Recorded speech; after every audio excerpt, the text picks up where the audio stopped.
आपको याद होगा दोस्तों कि आसिम मुनीर ने पाकिस्तान ऑक्युपाइड बलूचिस्तान के बारे में क्या कहा था। कहा था बलूचिस्तान पाकिस्तान के माथे का झूमर है, बलूचिस्तान पाकिस्तान की तकदीर है। और बलूचिस्तान जो है, जो कि पाकिस्तान की डेस्टिनी है, ठीक है, जो कि पाकिस्तान के माथे का झूमर है। लेकिन बलूच फ्रीडम फाइटर्स ने पाकिस्तान के माथे के इस झूमर को नोच डाला है, पाकिस्तान की तकदीर फोड़ डाली है। बलूचिस्तान को लूट खसोट कर अपनी डेस्टिनी बनाने के पाकिस्तानी सपने को एक बार फिर से बहुत बड़ा झटका लगा है। अगले 40 साल तक बलूचिस्तान के खदान को खाली कर 60 अरब अमेरिकी डॉलर कमाने का पाकिस्तानी ख्याली पुलाव एक बार फिर कच्चा रह गया। मैं बात कर रहा हूं पाकिस्तान ऑक्युपाइड बलूचिस्तान के रिकोडिक प्रोजेक्ट की। इस प्रोजेक्ट को लेकर कनाडा से पाकिस्तान के लिए एक बहुत बुरी खबर आई है।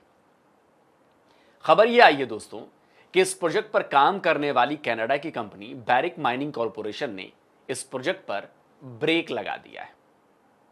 कंपनी ने स्टेटमेंट जारी कर कहा है कि वो रिकोडिक प्रोजेक्ट के रिव्यू को 1 साल के लिए एक्सटेंड कर रही है। इसका मतलब यह हुआ कि कम से कम 1.5 साल तक रिकोडिक में कोई काम नहीं होगा, कोई माइनिंग नहीं होगी। अब यह जानना बहुत जरूरी है कि बैरिक ने यह फैसला क्यों किया। यह फैसला इसलिए किया क्योंकि बैरिक माइनिंग कॉरपोरेशन को यह डर है कि उसका माइनिंग प्रोजेक्ट भी कहीं बलूच फ्रीडम फाइटर्स के हमलों का निशाना न बन जाए। बैरिक माइनिंग कॉरपोरेशन ने अपने स्टेटमेंट में पाकिस्तान में लगातार बढ़ते सिक्योरिटी कंसर्न्स का हवाला दिया है। बैरिक ने अपने स्टेटमेंट में साफ साफ लिखा है कि पिछले कुछ दिनों में पाकिस्तान में सुरक्षा से जुड़ी समस्याएं बहुत ज्यादा और बहुत तेजी से बढ़ गई हैं। इसी वजह से कंपनी ने प्रोजेक्ट की समीक्षा करने की अवधि को 12 महीनों के लिए बढ़ा दिया है। यह फैसला खुद बैरिक माइनिंग कॉरपोरेशन के लिए आसान नहीं था। बैरिक के शेयर गिर गए, कंपनी पर से इन्वेस्टर्स का भरोसा डगमगा गया। न्यूयॉर्क शेयर मार्केट में बैरिक के शेयर 37.7 डॉलर के निचले स्तर तक पहुंच गए और यह सब कुछ हुआ पाकिस्तान की वजह से। अब भाई चोरी का सामान बेचोगे तो चोट का डर तो हमेशा लगा रहेगा ना। रिकोडिक माइंस के साथ भी ठीक यही बात है। यह माइन बलूचिस्तान की है, बलोचों की है, लेकिन बलूचिस्तान पर अवैध कब्जा करने वाला पाकिस्तान इस माइन से निकलने वाले सोना, तांबा और दूसरे मिनरल्स को बेचकर अपने पंजाब का पेट भरना चाहता है।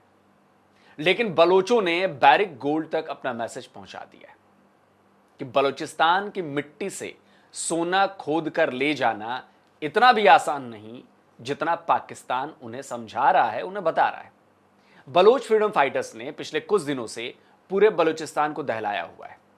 वेस्टर्न बाईपास पर उन्होंने सुई गैस की पाइपलाइन को उड़ा दिया। यह वही सुई गैस है जो लाहौर तक जाती है। करीब 20 घंटे तक गैस की सप्लाई ठप हो गई। ऑपरेशन हीरोफ 2 के दौरान ग्वादर पोर्ट को निशाना बनाया गया था। नुश्की में सीटीडी ऑफिस पर भी कई दिनों तक कब्जा जमा लिया गया था।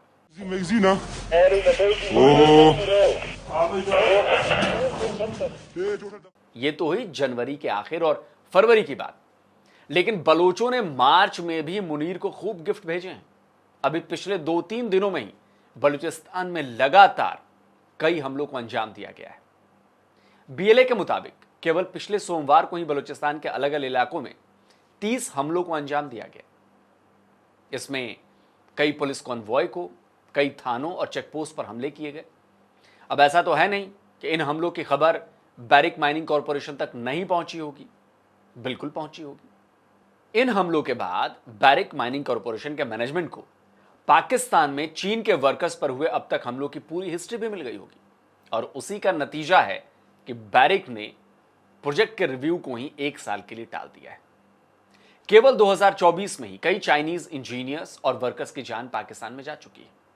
26 मार्च 2024 को खैबर पख्तूनख्वा में दासू डैम प्रोजेक्ट पर काम करने वाले 5 चाइनीज इंजीनियर्स को एक धमाके में मार डाला गया था। वहीं अक्टूबर 2024 में कराची एयरपोर्ट के ठीक बाहर चाइनीज वर्कर्स के कॉन्वॉय को निशाना बनाया गया था। इनमें भी चीन के 2 नागरिकों की जान गई थी। अब न पाकिस्तान के लिए उसकी जमीन पर चाइनीज सिटीजन्स के मारे जाने की कोई अहमियत है और ना ही चीन के लिए कि उसके अपने लोग पाकिस्तान में जाकर अपनी जान को गंवा रहे हैं। लेकिन लगता है कि बैरिक को अपनी कंपनी में काम करने वाले लोगों की अच्छी खासी चिंता है, अच्छी खासी फिक्र है। प्रोजेक्ट में लगने वाले पैसे के अलावा उसे कंपनी में काम करने वाले लोगों की भी कद्र है, इसलिए उसने प्रोजेक्ट के रिव्यू को 1 साल के लिए और बढ़ा दिया। अब आपको बताता हूं कि रिकोडिक प्रोजेक्ट है क्या, इस प्रोजेक्ट के रिव्यू को बढ़ाने के बैरिक के फैसले का इस पर किस तरह का और कितना बड़ा असर पड़ने वाला है। तो दोस्तों, रिकोडिक के बारे में कहा जाता है कि यह दुनिया की बहुत बड़ी तांबे यानी कि कॉपर और गोल्ड की यानी कि सोने की खदान है, जिसे अब तक डेवलप नहीं किया जा सका है। यह पाकिस्तान ऑक्युपाइड बलूचिस्तान के छागई जिले में यह रिकोडिक है। माना जाता है कि रिकोडिक से करीब 5.9 बिलियन टन खनिज निकाला जा सकता है। इसमें 15 मिलियन टन तांबा और करीब 1291 टन सोना निकलेगा। इस प्रोजेक्ट की कुल जो वैल्यू है वो $60 बिलियन से अधिक की बताई जाती है। पाकिस्तान गवर्नमेंट ने साल 2022 में कनाडा की बैरिक माइनिंग कॉरपोरेशन को इस खदान का कॉन्ट्रैक्ट दिया था। इसमें 50% हिस्सेदारी बैरिक को, पाकिस्तान की फेडरल कंपनियों को 25% और बलूचिस्तान गवर्नमेंट को 25% का शेयर दिया गया था। इस कॉन्ट्रैक्ट के बाद से ही बैरिक ने रिकोडिक में कामकाज की शुरुआत कर दी थी। 2022 में ही फिजिबिलिटी स्टडी और डेवलपमेंट का काम शुरू हो गया था। 2025 में बैरिक ने फ्लोर कॉरपोरेशन को अपना ईपीएमसी पार्टनर चुना था। ईपीएमसी यानी इंजीनियरिंग, प्रोक्योरमेंट और कंस्ट्रक्शन, यानी इन तीनों फील्ड के काम यही कंपनी करने वाली थी। टारगेट था कि इस साल खान का काम तेज कर दिया जाएगा और 2028 से 2029 के बीच प्रोडक्शन भी शुरू कर दिया जाएगा। इस प्रोजेक्ट में $9 बिलियन के खर्च होने का अनुमान है। इसके लिए फंड्स भी जुटाए जा रहे हैं। एशियन डेवलपमेंट बैंक ने बैरिक माइनिंग कॉरपोरेशन को $300 मिलियन का लोन दिया है, जबकि 110 मिलियन की क्रेडिट गारंटी बलूचिस्तान की सरकार को दी गई है। इसके अलावा यूएस एक्सिम बैंक ने भी $1.25 बिलियन का लोन और माइनिंग इक्विपमेंट्स और सर्विसेज के लिए $2 बिलियन का फंड देने का कमिटमेंट दिया हुआ है। इस फंडिंग में यूएस एक्सिम बैंक के साथ साथ ईडीसी यानी एक्सपोर्ट डेवलपमेंट बैंक भी मदद करेगा। फंडिंग के बाद जब यह फंडिंग हो गई तो ऐसा लग रहा था दोस्तों कि यह प्रोजेक्ट बहुत तेजी के साथ आगे बढ़ने वाला है।